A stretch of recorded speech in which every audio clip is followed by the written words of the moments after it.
Buenas tardes, reciban un fuerte abrazo allí donde ustedes se encuentren, esperando que usted y su familia se encuentren en excelentes condiciones de salud y de bienestar. El día de hoy vamos a continuar con una segunda parte de la reflexión que iniciamos la semana pasada. Iniciamos una reflexión llamada Entendiendo nuestra herencia, en la que dijimos que veríamos 4 aspectos sobre la herencia que recibimos cada uno de nosotros. En este día que revisamos esta reflexión la semana pasada, hablamos de la herencia económica que como padres o abuelos les dejamos a nuestros descendientes. Hablamos de la herencia biológica y la herencia también biológica o genética, ¿verdad? Hablamos también de la herencia cultural o del medio ambiente, ¿verdad? Que es tan importante y tan predeterminante en nuestra conducta y en nuestra vida como la misma herencia genética. Y profundizamos la semana pasada un poquito más acerca de nuestra herencia biológica y cultural y cómo afecta esta herencia nuestra conducta y nuestra manera de pensar. También vimos que qué podemos nosotros hacer para tener un resultado diferente en nuestra conducta, en nuestras acciones, en nuestra manera de pensar, a la que se espera o se esperaría de acuerdo a lo que ya heredamos biológica y culturalmente. El día de hoy veremos el cuarto aspecto que nos quedó pendiente con respecto a la herencia que recibimos, ¿verdad? Veremos este cuarto aspecto que es la herencia espiritual, la cual es sumamente importante para usted y para mí, que podamos entender lo más posible sobre qué es lo que heredamos en el plano espiritual. La Biblia dice en Hechos de los Apóstoles 26, capítulo 26, versículo 18, para que abra sus ojos, para que se conviertan de las tinieblas a la luz y de la potestad de Satanás a Dios. Y escuche usted esto, para que reciban por la fe que es en mí, perdón de pecados y herencia entre los santificados. Esto quiere decir que existe una herencia que es dada a los que nos santificamos, o mejor dicho, nos separamos para Dios, que es lo que quiere decir santificados. Hay una herencia que dice la Biblia que se recibe entre aquellos que se han separado para servirle a Dios y que le han entregado sus vidas. Entonces, pues quisiera yo que iniciáramos de alguna manera, por así decirlo, en orden cronológico, ¿verdad? Lo primero que hay que saber con respecto a la herencia espiritual es que espiritualmente, como seres humanos, heredamos una naturaleza corrupta, algunos les llaman caída, otros les llaman una naturaleza pecadora.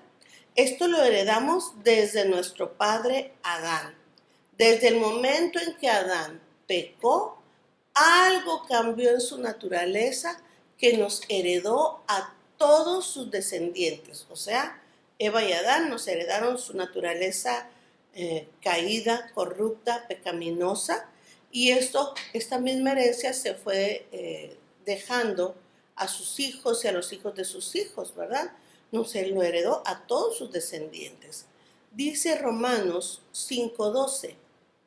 Por tanto, como el pecado entró en el mundo por un hombre y por el pecado la muerte, así la muerte pasó a todos los hombres por cuanto todos pecaron. Así como vimos la semana pasada que los genes en nuestro cuerpo se heredan y con ellos heredamos rasgos genéticos de generación en generación, y también heredamos, ¿verdad?, la predeterminación a ciertas enfermedades, a ciertas actitudes, a ciertas tendencias. Asimismo, se hereda espiritualmente una naturaleza pecadora. traemos en nuestro cuerpo una naturaleza pecadora, pudiéramos decir, predeterminada. Ahorita vamos a ver qué significa predeterminado. Por predeterminado podemos entender o se refiere en el diccionario a la acción de estar fijo, de fijar, de establecer o estipular una cosa de una manera anticipada. Entonces, por lo tanto, podemos entender que viene fijo, viene establecido el pecado en nosotros predeterminadamente, ¿verdad? Viene fijo, establecido, como si fuera un programa en una computadora o un virus que llega y se establece, se fija el programa, ¿verdad? Y ahí se queda. Esta tendencia pecadora en nosotros está fija, está establecida, está predeterminada. Esta predeterminación del pecado en nosotros es esta tendencia que tenemos como seres humanos a caer en el error, a equivocarnos. Es esa tendencia que tenemos en fallar, en equivocarnos, en tomar las decisiones correctas, en equivocarnos al tender a la corrupción, atender a lo cómodo más que a escoger lo valioso. Es la tendencia a escoger lo placentero más que aquello que es de valor o que es de integridad. Es esa tendencia que nos hace equivocarnos, no solamente en nuestras decisiones, sino en nuestras acciones, en nuestras formas de pensar, y que agarramos puertas que nos llevan a la destrucción o al error, ¿verdad? Si habláramos en términos de la física, ¿verdad? Si aquí hay algunos ingenieros a lo mejor lo entienden mejor. Si habláramos en términos de la física, diríamos que en nuestro cuerpo es la tendencia, es como la entropía. Es una tendencia al desorden, no al orden. Por lo tanto, no, por naturaleza, no tendemos a ser más ordenados o a ser más equilibrados, sino tendemos a ser más desordenados, más desequilibrados, y todo en nuestra vida tiende al desorden. Como ustedes saben, en el idioma original, la Biblia se escribió en dos idiomas originalmente. Uno de ellos fue el hebreo y el otro el griego. El Nuevo Testamento se escribió en griego. En hebreo, la palabra común para entender la palabra pecado, aquí les muestro nada más las letras, es fata o jata, no sé exactamente cómo se pronuncie, ¿verdad? Que también significa errar. En hebreo, la palabra que es común para describir pecado es errar, en el sentido de no alcanzar una meta, de no encontrar el camino, de no alcanzar un objetivo o un blanco exacto. Cuando en hebreo se habla de pecado, se habla de errar en este sentido. Y también, curiosamente, para los griegos, pecado se decía hamartia, que quiere decir fallo de la meta, no dar en el blanco, no atinarle, ¿sí? Así que como podemos ver, las dos definiciones, tanto del hebreo como del griego, habla de fallar al blanco, de no dirigirnos hacia aquello que teníamos predestinado o a donde queríamos llegar, ¿verdad? Así que esta tendencia a equivocarnos en nuestras decisiones, en nuestras elecciones y en nuestras preferencias, viene asociado al pecado que viene fijo en nuestra carne y que es el mismo pecado el que me lleva a hacer cosas que me dañan o que me perjudican en todos los ámbitos de la vida. Porque usted pudiera decir, ay, esto está hablando solamente de religión. Y no. El pecado, ojalá nomás fuera para lo religioso. Pero el pecado me daña y me perjudican en todos los ámbitos de mi vida. Me daña en la salud, me daña en mi trabajo, me daña en mi vida amorosa, en mi vida familiar, en mi vida académica, en mi vida profesional. Realmente este equivocarnos, este tomar malas decisiones, este tomar malas elecciones o preferencias o como usted quiera llamarle, en todos los sentidos equivocarnos, nos perjudica en toda nuestra vida. El pecado no tiene nada que ver si soy cristiano o no es cristiano, nos afecta por igual a todos cuando está en nuestra vida. Veamos cómo describe Pablo. Hay un párrafo que se me hace tan interesante porque Pablo nos describe cómo se sentía él con respecto a esta naturaleza o esta tendencia pecadora que todos llevamos dentro. Veamos de qué estamos hablando, del párrafo que estamos hablando.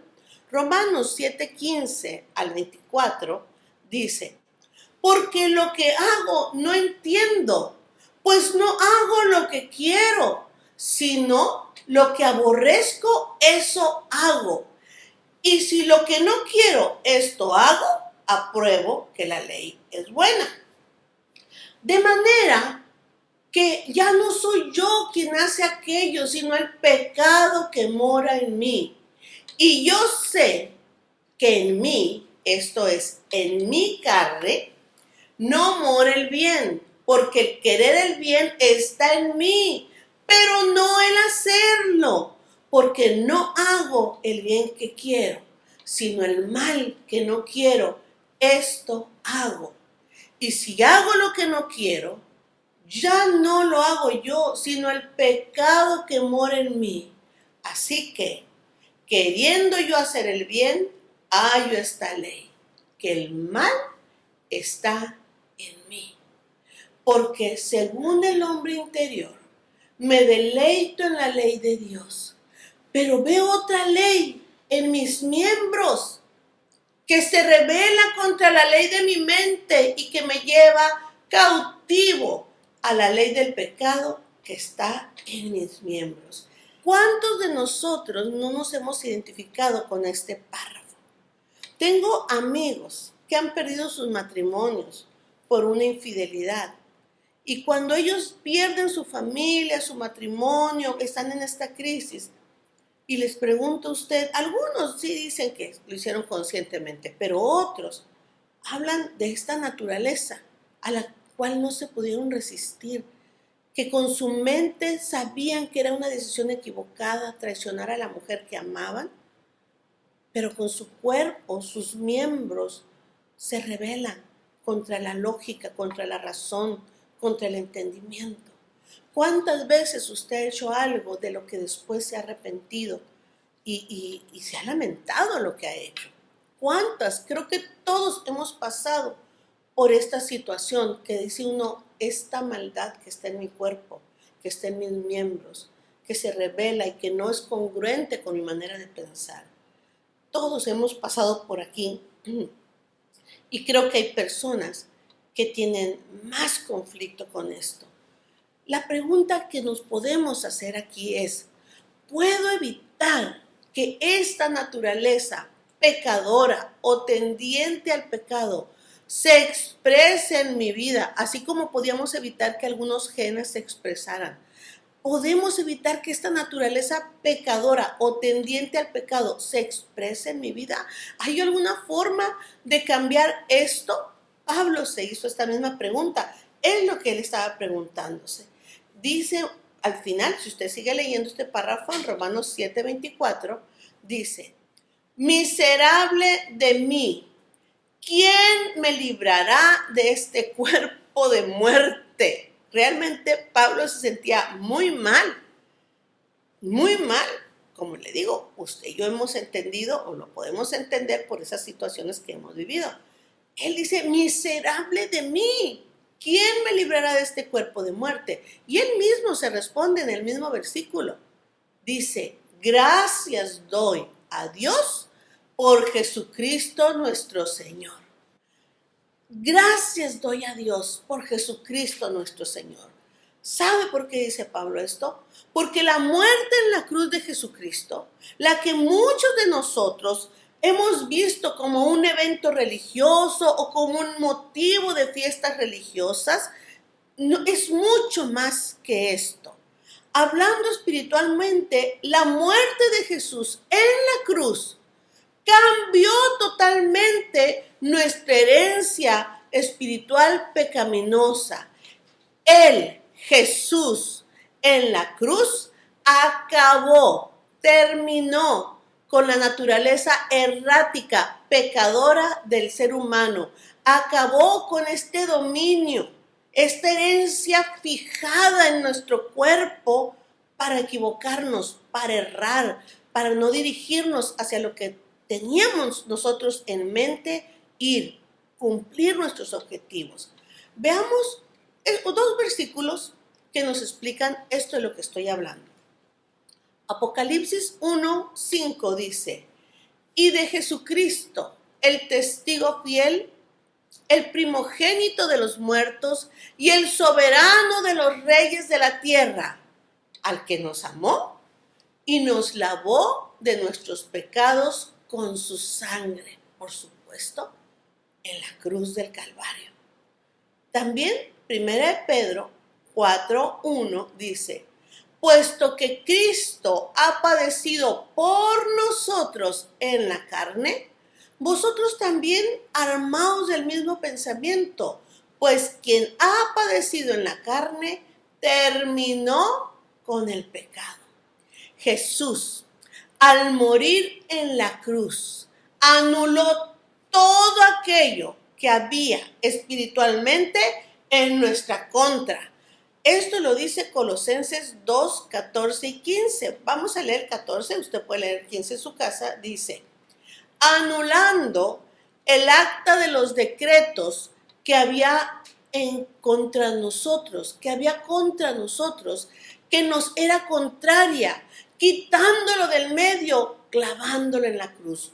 Toda aquella acta de decretos que había en contra nuestra, todo aquello que nos era contrario, que nos comprometía espiritualmente a pecar, a errar, a fallar, Jesús la clavó en la cruz y la quitó de en medio de nuestra vida.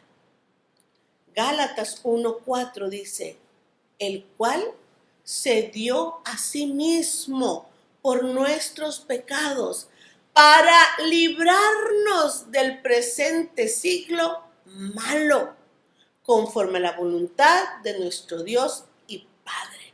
Si para algo apareció Jesús en esta tierra, es para librarnos del presente siglo malo. Cada siglo ha tenido momentos difíciles, en cada siglo ha habido tiempos malos. Jesús apareció para librarnos del mal de cada siglo, en cada vida. Jesús se entregó a sí mismo en la cruz para librarnos del siglo malo. Es aquí donde podemos cambiar la herencia que tenemos de pecado por una herencia espiritual que da vida, que es una herencia de verdad y es una vida de bienestar. Dios, si usted lo acepta, si yo lo acepto, cambia una herencia de tendencia al error, al fracaso, a la autodestrucción, por una vida nueva, con nuevas oportunidades, con nuevas esperanzas, con una seguridad en que Él nos ayudará y que Él estará con nosotros y por supuesto nos garantiza su protección. Él cambia esa herencia pecaminosa que heredamos de Adán por una nueva herencia, la cual heredamos de Jesús, que Él vino a traer a nosotros, que Él vino a traernos esta libertad. Jesús dijo en Juan, en el Evangelio de Juan, capítulo 10, versículo 10, dice: el ladrón no viene sino para hurtar y matar y destruir. Yo he venido para que tengan vida y para que la tengan en abundancia.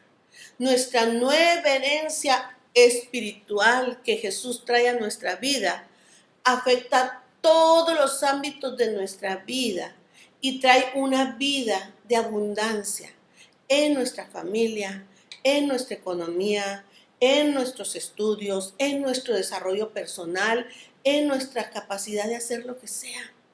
Jesús trajo esta vida nueva esta nueva herencia.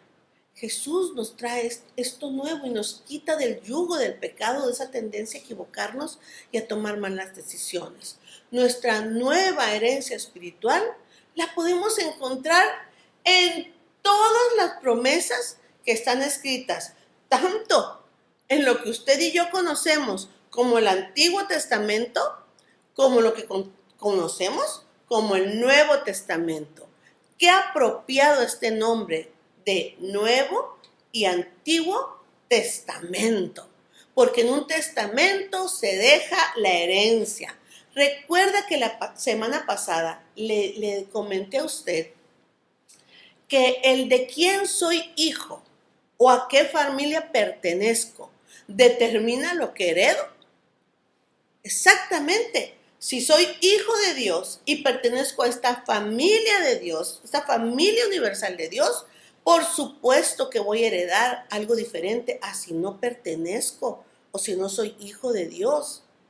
¿De quién soy hijo? Determina lo que yo heredo. Yo quisiera solamente que ustedes vieran unos versículos que nos esclarecen más el plan de Dios para aquellos que son su pueblo, para aquellos que son su familia. Y esto voy a tomar un poquito unos versículos del Antiguo Testamento, porque el plan de Dios siempre ha sido bendecir a la gente que Él ama, a su familia. Dice en Deuteronomio 28, versículo 1 y 2. Él escribe esto para el pueblo de Israel y por supuesto para este nuevo Israel que somos nosotros. Dice, acontecerá que si oyeres atentamente la voz de Jehová tu Dios para guardar y poner por obra todos sus mandamientos que yo te prescribo hoy, también Jehová tu Dios te exaltará sobre todas las naciones de la tierra y vendrán sobre ti todas estas bendiciones y te alcanzarán si oyeres la voz de Jehová tu Dios. Lo que me encanta de estos versículos o de este empezar, usted puede seguir leyendo y va a encontrar una riqueza maravillosa de promesas que Dios nos hace, pero lo que me gusta en especial de este versículo es que dice que las bendiciones vendrán sobre nosotros y nos alcanzarán. Los seres humanos nos pasamos la vida persiguiendo la bendición, persiguiendo la prosperidad, persiguiendo lo bueno, nos desgastamos.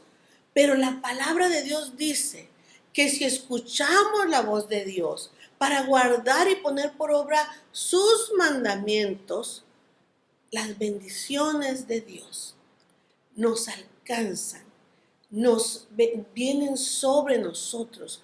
No las tenemos que buscar nosotros, ellas nos encuentran a nosotros.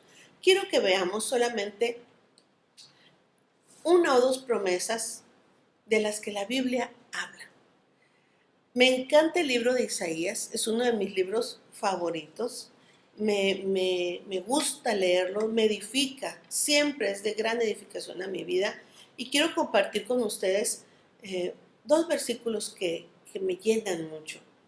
En Isaías 54, 14 y 15 dice de esta manera: con justicia serás adornada, estarás lejos de opresión porque no temerás, y de temor porque no se acercará a ti. Si alguno conspirare contra ti, lo hará sin mí. El que contra ti conspirare, delante de ti caerá. Qué promesa tan necesaria para este tiempo en que vivimos con tanta opresión, que nos sentimos tan angustiados, con tanto temor. La promesa de Dios es que la opresión estará lejos, que la justicia seremos adornados con la justicia y que no habrá temor en nuestras vidas. Qué maravillosa promesa, sobre todo cuando dice, si alguien se atreve a conspirar en tu contra, ¿sí? El que conspire contra ti, delante de ti caerá. El no tener que cuidarnos como nos cuidamos hoy en día de las traiciones, de las falsedades. quiero llevarlos al último, al versículo 17, me voy aquí en este mismo capítulo de Isaías 54. Quiero terminar leyendo el versículo 17, que es donde habla de que esta es nuestra herencia. Dice, ningún arma forjada en tu contra prosperará, y condenarás toda lengua que se levante en contra de ti en juicio. Esta es la herencia de los siervos de Jehová. Escúcheme. Dice, esta es la herencia de los siervos de Jehová, y su salvación de mí vendrá, dijo Jehová. ¿Qué es la herencia de los siervos de Jehová? ¿Cuál es esta parte de nuestra herencia? ¿Cuál es? Que estaremos lejos de opresión, como ya lo vimos, que no temeremos, que el temor no se acercará a nosotros, que si alguien conspirare contra nosotros, delante de nosotros caerá, que ningún arma forjada en contra de nosotros prosperará, y que Dios condenará toda lengua que se levante infame en contra nuestra. Esta es la nueva vida que Cristo nos ofrece. En esta nueva vida en Cristo, Dios nos ha hecho aptos para participar de una nueva herencia espiritual, por la cual debemos fortalecernos en su poder para vivir con confianza en su reino y caminar con seguridad hacia adelante, bendecir a los que tenemos a nuestro lado y derramar de todo lo que Dios nos ha dado. Esta sobreabundancia que sea derramada en la gente que está a nuestro lado, en nuestro prójimo. Colosenses dice en el capítulo 1, versículo 11 al 13, dice, fortalecidos en todo poder, conforme a la potencia de su gloria, para toda paciencia y longanimidad, con gozo dando gracias al Padre, que nos hizo aptos para participar de la herencia de los santos en luz. Y aclaro, en luz. Los santos no andamos en tinieblas. La gente santa de Dios, separada para Dios, anda en luz. Lo quiero recalcar. Y luego termina diciendo el versículo, el cual nos ha librado de la potestad de las tinieblas y nos ha trasladado al reino de su amado Hijo. Usted y yo no solamente recibimos una nueva vida, recibimos una nueva familia, un nuevo padre, por supuesto, una nueva herencia en todos los aspectos, espiritual, emocional, mental, en nuestro ambiente, en la cultura. Los cristianos ya no tenemos la cultura que teníamos antes de ser cristianos. Tenemos una nueva cultura, como yo le he dicho, la cultura del bien, la cultura de la verdad, la cultura de la integridad. Realmente es en esta nueva vida, Dios nos ha bendecido y nos ha trasladado a un nuevo reino, a un nuevo gobierno, y vivimos de manera diferente.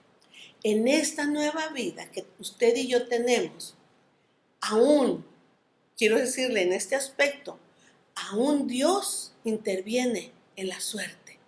En esta nueva vida, Dios sustenta nuestra suerte. Él no deja nada al azar en nuestra vida. Podemos vivir confiados. La Biblia dice en Salmos 16:5, Jehová es la porción de mi herencia y de mi copa. Tú sustentas mi suerte. Usted y yo podemos vivir confiados, tranquilos, sabiendo que nuestro Dios tiene todo bajo su control y el destino que Él tiene para nosotros es un destino de bien, de prosperidad, de paz y, por supuesto, de crecimiento. De un crecimiento que usted y yo tenemos que manifestar conforme caminamos en esta vida. Espero que esta reflexión le haya sido de bendición como lo ha sido para mí. Recordarme esta nueva herencia que tengo en mi Dios. Espero que sea de bendición y espero también que nos acompañe la próxima semana en una nueva reflexión que puede edificar la vida de usted y la de su familia. Muchas gracias. Nos vemos hasta la próxima.